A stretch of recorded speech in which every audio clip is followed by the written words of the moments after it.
السلام علیکم پاکستان اے are information میں ایک بار پھر تمام دوستوں کو السلام علیکم۔ پہلے ٹی20 میچ میں محمد عامر کی ویڈیو سوشل میڈیا پر وائرل ہو گئی۔ آج کی زیر نظر ویڈیو میں ہم اسی بارے میں بات کریں گے، مگر مزید تفصیلات کی طرف بڑھنے سے پہلے اس ویڈیو کو لائک کریں اور کمنٹ سیکشن میں اس اپڈیٹ کے متعلق اپنی رائے کا اظہار ضرور کریں۔ چینل کو ابھی تک سبسکرائب نہیں کیا تو اسے بھی سبسکرائب کریں اور ساتھ ہی ساتھ بیل آئیکن پر بھی کلک کریں تاکہ جب بھی ہم کوئی ویڈیو اپلوڈ کریں اس کی نوٹیفیکیشن فوراً آپ کو ملتی رہے۔ پاکستان کرکٹ ٹیم کے فاسٹ بالر محمد عامر نے بولنگ کراتے ہوئے غیر ارادی طور پر ہاتھ پر تھوک لگا کر گیند پر لگایا۔ ان لمحات کی ویڈیو بھی سوشل میڈیا پر وائرل ہو گئی۔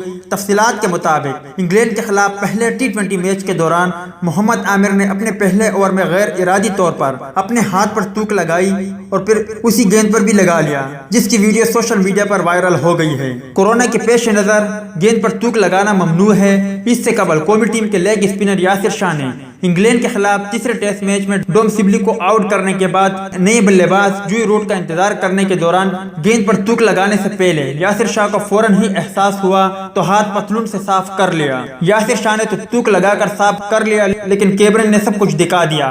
کورونا کے پیش نظر گیند پر تھوک لگانا ممنوع ہے۔ یاد رہے کہ پاکستان اور انگلینڈ کے درمیان پہلا ٹی20 میچ بارش کی نظر ہو گیا ہے۔ اب دوسرا ٹی20 میچ اتوار کے دن 30 اگست کو پاکستانی وقت کے مطابق شام 6 بجے شروع ہوگا۔ تو دوست یہ تھی محمد عامر کے حوالے سے کچھ اپڈیٹ، امید کرتا ہوں آپ کو پسند آئی ہوگی۔ اس اپڈیٹ کے متعلق اپنی رائے کا اظہار کمنٹس باکس میں ضرور دیں۔